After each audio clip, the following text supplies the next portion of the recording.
Okay, class 12 आपका syllabus का 25% portion omit हुआ है और वो सिर्फ इस अकेडमिक ईयर के लिए ही है, क्योंकि ऑब्वियसली कोविड की वजह से ना तो आप लोग स्कूल कॉलेज जा रहे हो, ना तो ऑनलाइन ठीक से पढ़ाई हो पा रही है, इसलिए सिलेबस में 25% रिडक्शन किया है। बट सिर्फ लैंग्वेजेस ऐसी है ना जिसमें पूरे पूरे चैप्टर्स गायब कर दिए। उसके अलावा जो बाकी के सब्जेक्ट्स हैं उसमें से सिर्फ एक एक चैप्टर में से एक एक दो टॉपिक्स निकाले हैं। तो ऐसा कुछ नहीं है कि पूरा चैप्टर नहीं पढ़ना है, सिर्फ हिंदी इंग्लिश मराठी में पूरे चैप्टर्स नहीं पढ़ने, बट उसका ग्रामर और राइटिंग स्किल्स तो आने ही वाला है। सिर्फ उसमें जो वेब डायग्राम आता था हिंदी मराठी और इंग्लिश में, वो नहीं आएगा उस चैप्टर से रिलेटेड। तो पहला सब्जेक्ट देखते हैं एसपी। चैप्टर 1 में से इंट्रोडक्शन टू कॉर्पोरेट फाइनेंस, उसमें से कैपिटल स्ट्रक्चर जो है वो पेज नंबर 7 to 9 पर है, वो ओमिट कर दिया है। Chapter 2 sources of corporate finance, उसमें से 3 चीज़ें गायब की है। Determinants of the retained earning page number 22, financial institutions 28 से 29 पर है और ट्रेड क्रेडिट 29 to 30 पर है। फिर चैप्टर 3 इश्यू ऑफ शेयर्स में से बहुत सारी चीज़ें गायब की है और इश्यू ऑफ शेयर सबसे बड़ा चैप्टर और सबसे इंपॉर्टेंट चैप्टर था। Classification of share capital, procedure for allocation of shares, calls on shares, forfeiture of shares and surrender of shares. अब ये सारी चीज़ें ना उन्होंने सेल्फ स्टडी में डाली हुई है। सेल्फ स्टडी मतलब आप लोग खुद पढ़ सकते हो, इससे रिलेटेड क्वेश्चन नहीं आएगा, लेकिन इन सब का नॉलेज होना ज़रूरी है, तो वन टाइम रीड तो करना ही है ये सब। अब चैप्टर नंबर 4 में सिर्फ एक है डिबेंचर ट्रस्टी, 5 में 2 है procedure for accepting deposit from public and procedure for accepting deposit from member. वैसे भी ये 5th चैप्टर का जो डिपॉजिट का ये जो 2 निकाला ना वो ठीक ही है, बहुत लंबा चौड़ा प्रोसीजर था और याद भी नहीं रहता है। चैप्टर नंबर 6, 7, 8 ये लेटर्स के चैप्टर्स थे।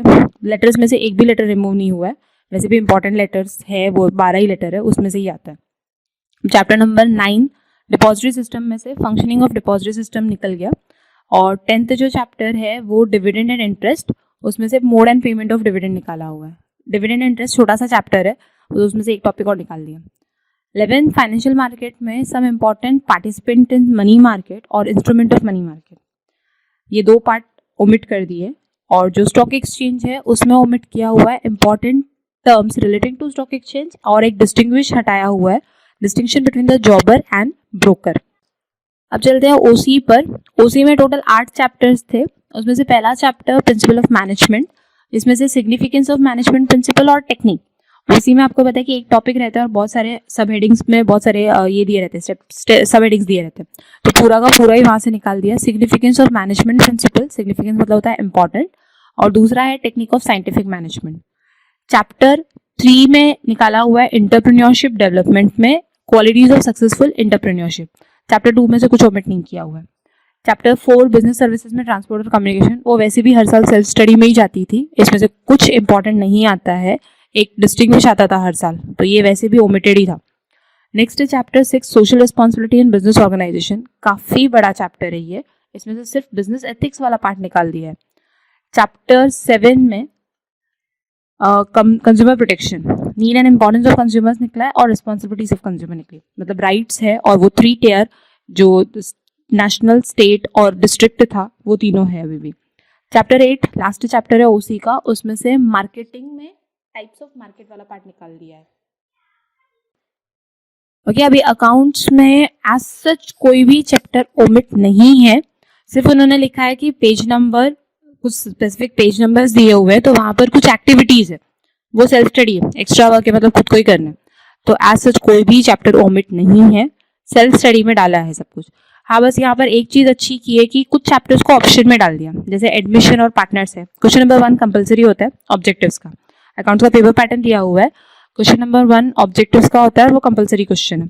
उसके बाद क्वेश्चन नंबर 2 जो होगा वो एडमिशन और रिटायरमेंट में से एक ही चैप्टर करना है, ऑप्शन में आता है। देन क्वेश्चन नंबर 3 में डिसोल्यूशन और बिल्स ऑफ एक्सचेंज, दोनों का वेटेज 10 मार्क्स का है, दोनों में से एक ही चैप्टर करना है। क्वेश्चन नंबर 4 जो है वो इश्यू ऑफ शेयर्स और कंप्यूटर एंड अकाउंटिंग है, तो उन दोनों में से भी ऑप्शन है। फिर 5th में है डेथ ऑफ पार्टनर और एनालिसिस ऑफ फाइनेंशियल स्टेटमेंट। अब क्वेश्चन नंबर 6 जो होता है वो एनपीओ का होता है, नॉन प्रॉफिट ऑर्गेनाइजेशन, वो कंपलसरी क्वेश्चन होगा, और 7th जो होता है वो फाइनल अकाउंट का होता है, वो भी कंपलसरी क्वेश्चन है। तो आपको यहाँ पर एनपीओ, फाइनल अकाउंट, ये तो पक्का करना ही है। उसके बाद आप लोग डिसाइड कर लो कि कौन कौन से चैप्टर्स करने हैं, ऑप्शंस दिए हुए हैं। अब जो हिंदी है उसमें सीधे सीधे चैप्टर्स निकाले हुए हैं। पहला चैप्टर जो निकाला है वो निराला भाई है। क्यों निकाला है? क्योंकि दो लेखकों का परिचय है, तो ज़्यादा कोई ऐसी कोई इम्पोर्टेंट था नहीं वो। उसके बाद सच हम नहीं सच तुम नहीं वाला चैप्टर निकल गया है। कोक जाया और पोइट्री में या लोकगीत में बोल सकते हो, लोकगीत और प्रकाश उत्पन्न करने वाले जीव, ये जो 5 चैप्टर्स है उसके अंदर से आपको संजाल नहीं आएगा, लेकिन इनकी शब्द संपदा या व्याकरण जो है वो अभी भी पूछ सकते हैं। तो चैप्टर रीड नहीं करोगे तो चलेगा, लेकिन उसके जो व्याकरण है वो कंप्लीट करने हैं। अब इंग्लिश में the new dress by Virginia Woolf, ये वाला चैप्टर पूरा निकाल दिया है। और वाई वी ट्रेवल बाय जो लेखक है सिद्धार्थ पिको आर अय्यर, वो भी निकाला हुआ है।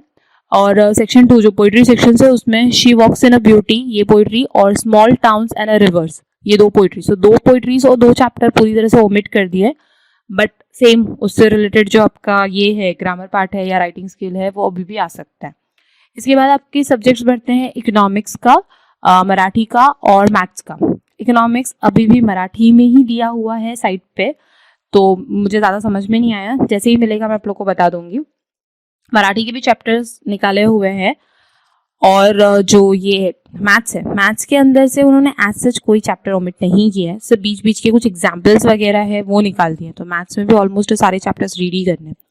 मैं डिस्क्रिप्शन बॉक्स में आपको एक लिंक सेंड कर रही हूँ, अगर आप लोगों को और डिटेल पे जानना हो चैप्टर्स के बारे में तो उस लिंक पे ये सारी चीज़ें है।